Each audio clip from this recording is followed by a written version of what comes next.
Hey everybody, welcome to Tuesday. And quick, Delilah always leaves at the beginning of a video. I don't know what this is. The minute I start talking, she'll be in the chair and she'll be like, no, you do not have my consent to film me. So we're going to talk Star Wars franchise in video games today. I know this is kind of old news. It's like 5-6 days old now, which is forever on the internet, but I haven't talked about it.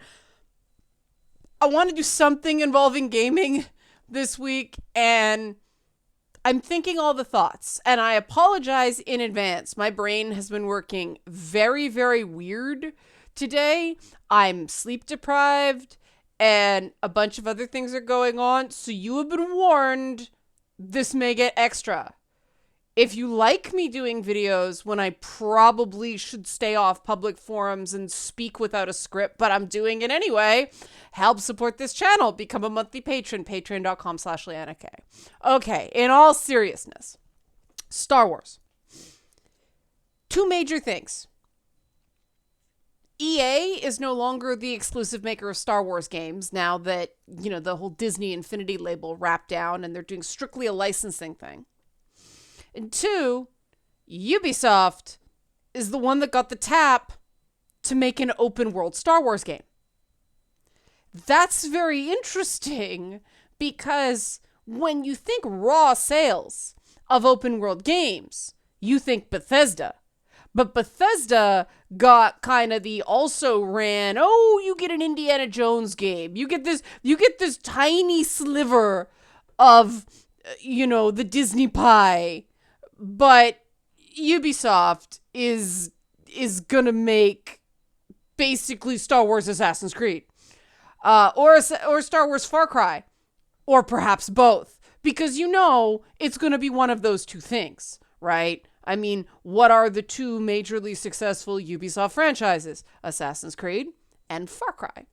So it's gonna be one of those two things. We know this, but it's interesting because this can be interpreted one of two major ways. One is that Disney was really pissed at the whole Battlefront loot box thing, and so they're kind of spanking EA. Or Disney determined that Star Wars is too big a brand for one company.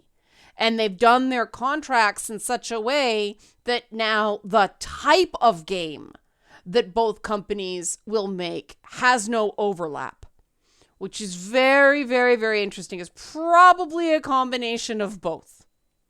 Disney is not a company that ever leaves money on the table. Obviously, the Square Enix Avengers game did not set the world on fire. I don't even know. Yeah, they bought all of Marvel, so that was a debacle Disney can be none too pleased with.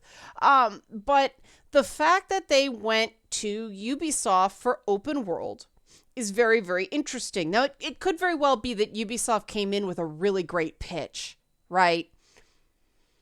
It's also very interesting because they did it right after, the Ubisoft, sexual harassment scandal is still not forgotten. Disney is kind of in this zone of no fucks to give. They're letting Gina Carano be Gina Carano on social media. They're just whatever, man. We're gonna do WandaVision and we don't give a fuck what anybody thinks about us doing Twin Peaks meets Bewitched, Disney's having fun with being Disney. Now, this may be the new post-John Lasseter creative vision. That may sort of tie into why Disney is not that scared off by, Ubisoft's sexual harassment scandal. Because, hey, you got a sexual harassment scandal. We got a sexual harassment scandal. We be besties, right? Told you I'm punchy today. But it also may just be that even though Skyrim and Fallout sell bazillions of, not sell, Skyrim, pardon me, Elder Scrolls, but let's face it, Skyrim was the one that just keeps selling because mods, right? That's gotta be the reason, because Skyrim as a game is just not that good. But anyway, I digress. Perhaps it's not a digression.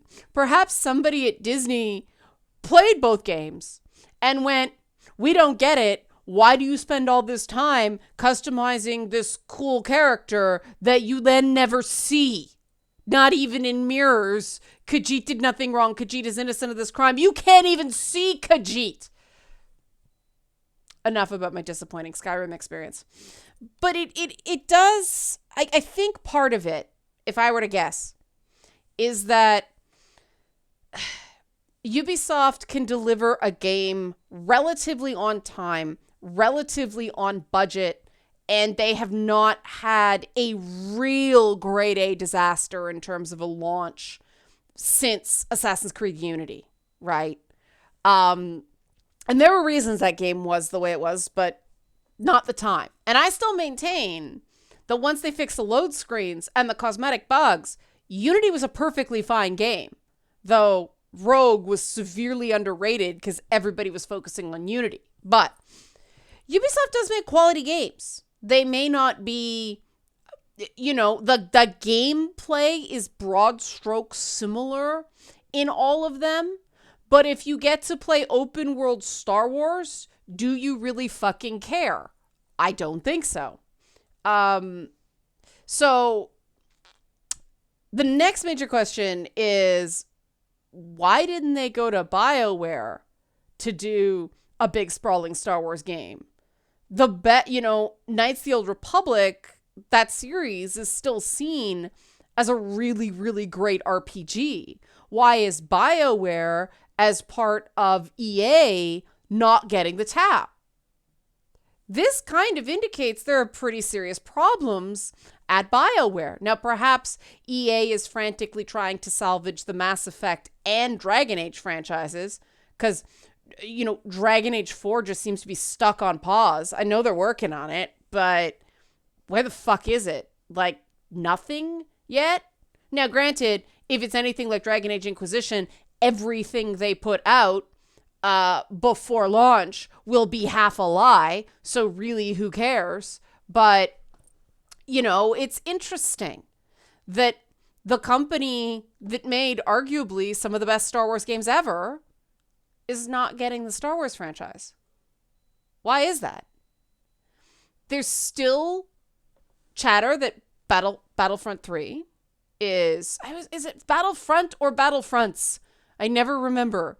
But, Battlefront 3 is persisting, and that game, they really had to work to screw that up. Loot boxes were probably the only way you could screw that up. The PSP version of Battlefront 2 was half shit, and I still had fun because I got to run around as fucking Yoda, right? The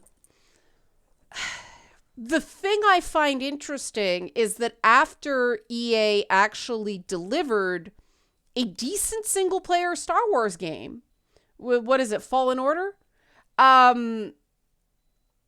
They split the license. Disney split the license. Now, again, it may just be that they think, Star Wars is this 800-pound gorilla of a brand that is too big for a single company, even a company as big, thanks to, acquisitions as EA. Or it could be they're kind of pissed. They may be pissed that, okay, you got one game out the door, but look at the other, 3 with top talent attached that were notably scrapped. What are you doing? We want more out of our license than this. If this is all you're capable of producing, you're not getting exclusivity anymore. We're gonna go other places because we want to strike while the iron is hot. And, the next question about open world. Open world doesn't mean RPG, right? A Star Wars RPG would be very interesting. And Assassin's Creed has drifted more into RPG. Thanks, update. RPG style, though. It's not a full-blown RPG. I think there will be something missing from an open-world Star Wars game if you are locked in to a single playable character. You you might not have total customization options, but give the player a choice of 3 or 4. Because if you don't, you're going to get the culture wars for one, right? If you don't have a male and a female option, you're going to get culture warred, especially with all the fandom menace and Reyes and Mary Sue and what do you mean that's that culture? You know what I mean, right? And how much continuity based on that do they put in? Do they go Mandalorian continuity so they don't have to deal with any of that mess? Or are they stuck with current continuity, Poe Dameron, and a bunch of characters that people pretend to care about, but no, not really. Nobody really does because there's not enough to them. Now, if Dave Filoni and company, who make Clone Wars, were going to make a cartoon about Rey and Finn and Poe and company, I might actually watch that because they managed to salvage that god-awful post-episode 2 continuity. Anakin's still a dick, but they leaned into that.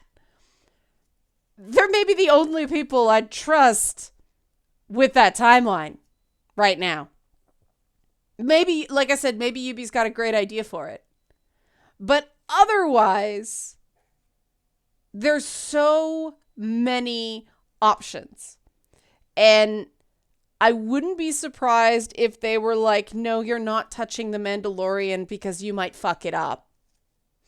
But it may also be, yeah, go with that time period or go with another interstitial time period so you can actually use the characters people still like, right? You can actually still have those original cast members, but then what do you do about the voices, right? I mean, okay, Mark Hamill being part of a Star Wars game would sell the game alone. Like, that's the only way. That's the only way you could get a locked-in playable character in a Star Wars game, like one character, like Geralt of Rivia, is if you're playing, like, Luke Skywalker's ghost. Or if you're playing, you could have a playable character who Luke Skywalker's ghost is like your Obi-Wan, like Force Ghost whole thing. Because we never got Force Ghost Luke and, fuck episode 9 for that.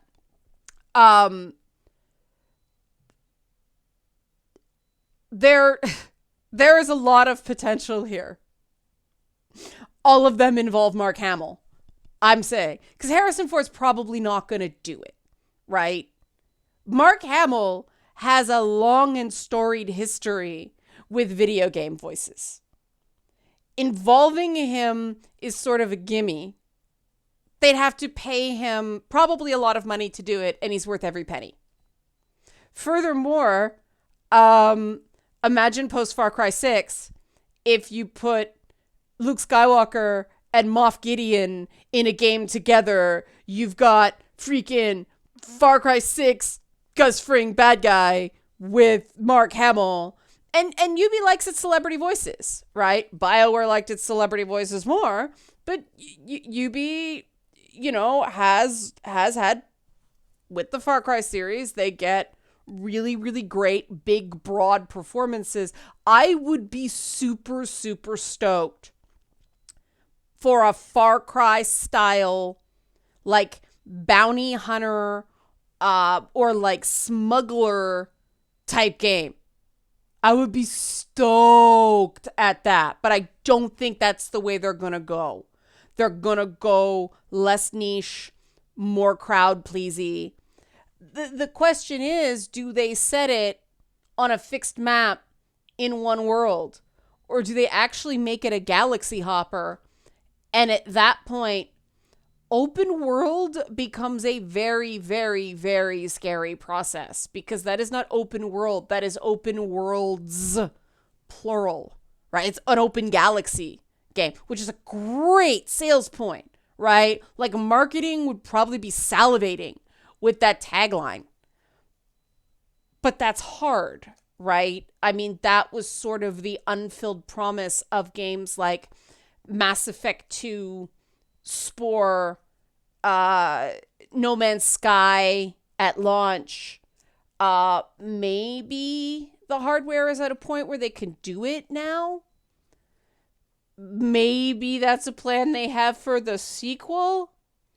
I wouldn't be surprised if they played it safe and went more Assassin's Creed style, third person character, lots of very pretty scenery, you know, and some planet jumping, you know, a limited number of planets, just sort of familiar maps, but not expand the scope too vastly, because they got to get it freaking done, right? But I would be much more excited if it was a Far Cry style gunslinger game set in the Star Wars universe, just because it's riskier. And if they do like something similar to what The Mandalorian did, where it's like on the outer rim, and so occasionally they intersect with known characters, but for the most part it's like its own story with its own thing. Less and less it's getting woven much more into Clone Wars and Rebels continuity, but it started off as like its own thing. They have the opportunity to tell a more interesting story and examine some of the challenges that Star Wars presents. Actually playing a game where you have to follow the Jedi code as written, or there is some sort of consequences, would actually be very interesting. Because the more I think about the Jedi code, the more it's kind of bullshit. Like, use the Force and never feel anger, but don't form attachments. Real people can't handle friggin' quarantine, man. How does that work? And every Jedi ever seems to have some sort of fling at some point. I would like to see a Far Cry style game that deals with that attachment stuff and why it's BS. That's the open world Star Wars game I would want to play. Now, I know full well that is likely not going to happen. It is probably going to be a much more simple, crowd-pleasing, let's make Disney happy so everybody can make money kind of concept. But I like to just what if on these things. And like I said, my brain is a little wonky today. I'm like the Vision after he ate the gum. So I'll leave it there. Interested in what you guys think. I am not terribly invested in this idea. I am more interested in what you guys would like to see from an open world Star Wars game. Because Battlefronts with plot, I'm not interested in. And that's what Ubi's got to stay away from. It's got to have a strong story. It's got to have a strong story and strong new characters. That's the only way they'll make me give a shit. Original characters that aren't carbon copies of somebody else, but actually add to the Star Wars universe, because Battlefront's a franchise if you want to run around, you know, playing foosh, foosh, foosh, or pew, pew, pew, pew, pew with existing Star Wars characters, right? I have trouble with Battlefront because every time a Wookiee dies, I feel bad. True story. I'm going to stop talking now. Help support this channel on days like this. Become a monthly patron. Patreon.com/LeannaK. Thanks for watching.